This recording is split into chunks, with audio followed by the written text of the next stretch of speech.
တကယ်တော့ရေးဟာကိုမိုးတွေဝါကိုတော်ချစ်ရှာတာပါဗျာပြည့်စုံသူ့အကိုလို့ထင်ပြီးဦးလိုက်တိုးနေတာပဲကြည့်သူ့ခံစားချက်ကိုတော့ကျွန်တော်တို့နားလည်ပေးတဲ့နယ်အကိုတယောက်ရဲ့ဥပိ္ပခါပြူတာကိုကြည်ကြည်ကွယ်ကွယ်လေးခံစားနေရရှာတာတိတ်တနာဖို့ကောင်းလွန်းပါတယ်ဗျာဒုက္ခနဲ့ချမ်းသာတို့နှစ်ယောက်သူနဲ့ပတ်သက်သည့်အကြောင်းကိုအတူတူပြပြစဉ်သူမကသူ့ကိုမိလျက်အိပ်ပြောနေကြပြီအခန်းထဲဖို့ရန်တာပွေ့ကြည့်လျက်တဲခဲ့တာကိုမိုးတွေဝါကအသာပင်ကြည့်နေခဲ့လေ၏ဒါဖြင့်အဲ့ဒီတက်တက်နဲ့ကိုပြည့်စုံပြက်ကုန်ပြီပေါ့အဲ့ဒီသဘောပါပဲဒါပေမဲ့ပြည့်စုံအမေလိုက်လာရင်တော့ပြဿနာအကြီးအကျယ်တက်ပြီပဲဒီကောင်ကငကိုကလေးကခက်အေးအေးသူ့အမေကတိတ်ထက်တာဖြစ်ရလေဗျာကျွန်တော်ညီမကြောင့်ဒီလောက်ဖြစ်ခဲ့ရတာကိုသူပြန်ရောက်လာတော့ကိုမိုးတွေဝါကသူ့ကိုထပ်မံခွင့်တောင်းပြန်၏ညနေတော်ဆောင်းတော့မှပြန်ရန်ခွင့်တောင်းလေသည်ကျွန်တော်ပြန်အောင်မယ်ကိုပြည့်စုံအခုလောလောဆယ်ရေးပြန်မလိုက်ချင်သေးလို့ကျွန်တော်ခေါ်မသွားသေးပါဘူးသူစိတ်ချမ်းသာတဲ့နေရာမှာပဲနေပါစေကောင်းကောင်းနေတတ်ပြီးအတိတ်ကိုပြန်သတိရတဲ့အခြေအနေရောက်ရင်ကျွန်တော်လာခေါ်ပါမယ်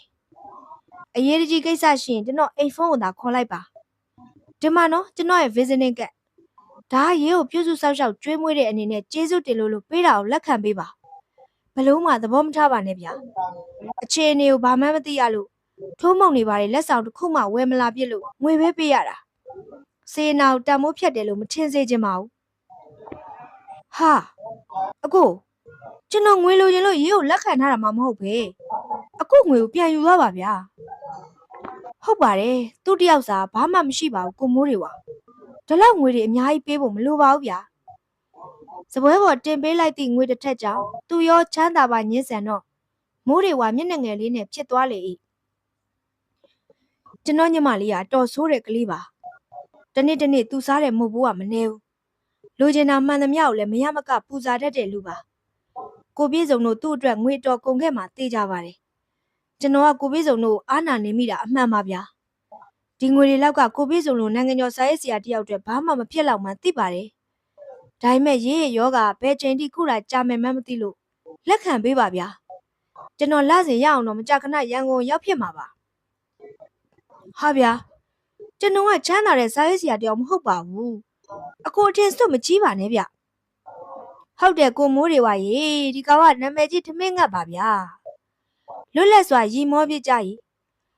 မိုးတွေဝါကသူတို့၃ယောက်နဲ့တရက်နေ့လက်ဆွဲနှုတ်ဆက်ပြီးမှပြန်သွားလေသည်ချိန်တိုင်ပြန်ပေးလိုက်ရမယ်ဆိုတာကိုကျွန်တော်နားလည်ပါတယ်ကိုဒါပေမဲ့ရေးကိုဖြစ်နိုင်တသက်တာလုံးအတွက်အပိုင်စားလိုချင်နေတာကိုအကိုမရိပ်မိသွားဘူးလေလားဗျာ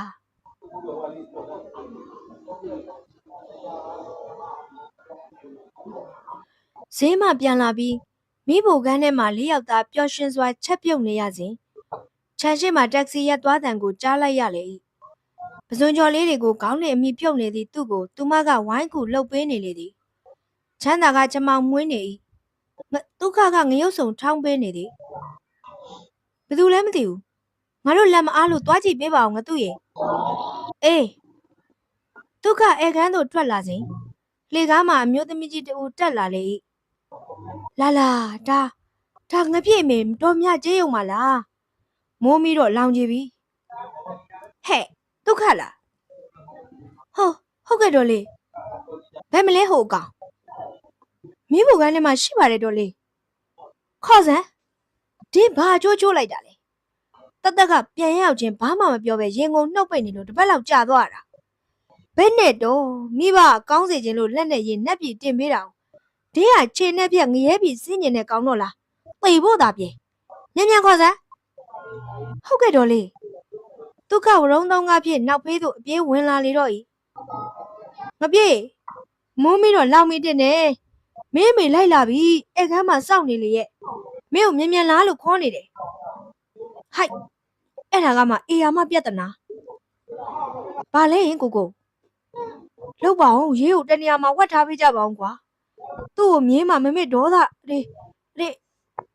အမငါလာမှမင်းဟာလေးကိုဝတ်လို့ရမယ်ထင်နေသလားခွဲသားလေးရဲ့ဟမ်မအေးကတော့မင်းနေမကောင်းလို့ပြုစုဖို့ငါချွေးမလောင်းလေးကိုလှုပ်ပေးလိုက်တာ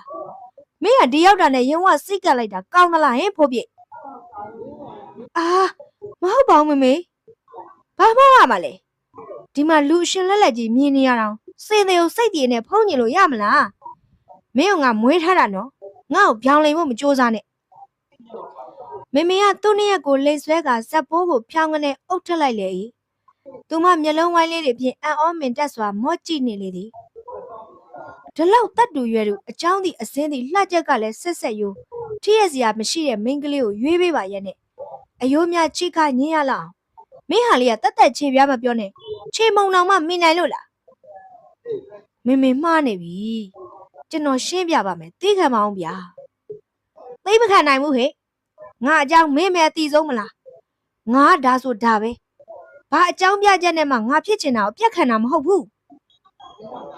အရှိအကမ်းမှာကျွန်တော်ရှင်းပြပါမယ်မေမေဒီမှာချမ်းသာစီတက်တော့မှာမို့မေမေအညော်မိမှာစိုးလို့ပါအမလေးတော့အညော်ဝင်ုံလောက်နဲ့တော့ကျေးုံတော့ဖြုံတာမဖြုံရင်ထဲမှာတောက်နေတဲ့မိတော့လောက်ပြင်းထန်တဲ့အပူမီလောကမှာမရှိတော့ဘူးသူမေမေလက်ကိုတင်းဆဲ၍ရေးနဲ့ဝေးရစီခေါ်လာခဲ့၏ရေးလိုက်မလာရန်ဒုက္ခကိုမျက်စပြည့်၍တားခိုင်းခဲ့ရသည်အဲကန်းပြန်ရောက်ချိန်ထိမေမေဒေါသတွေကမပြေနိုင်သည်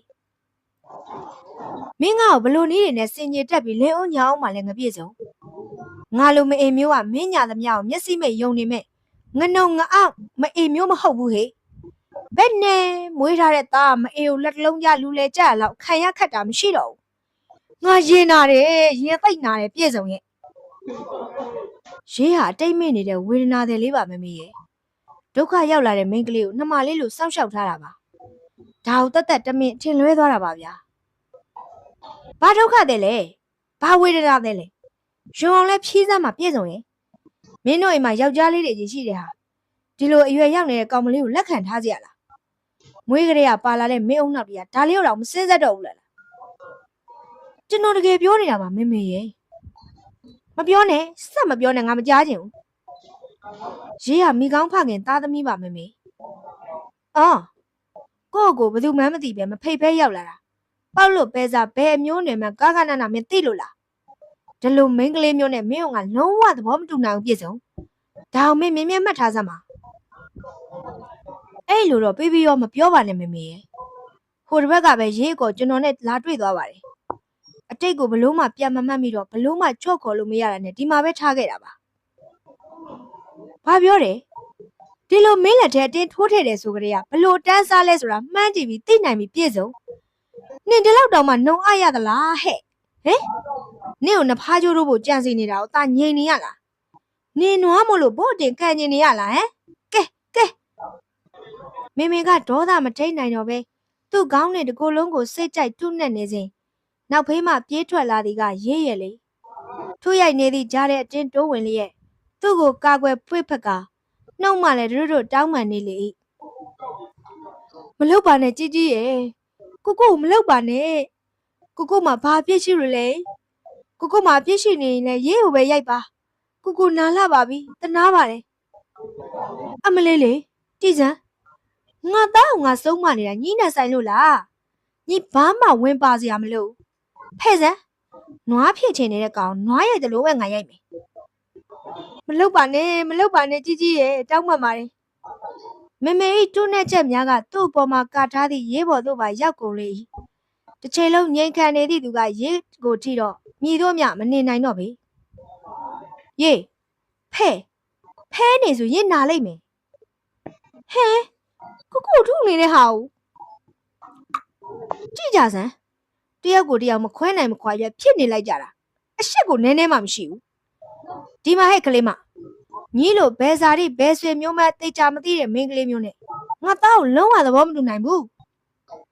မေ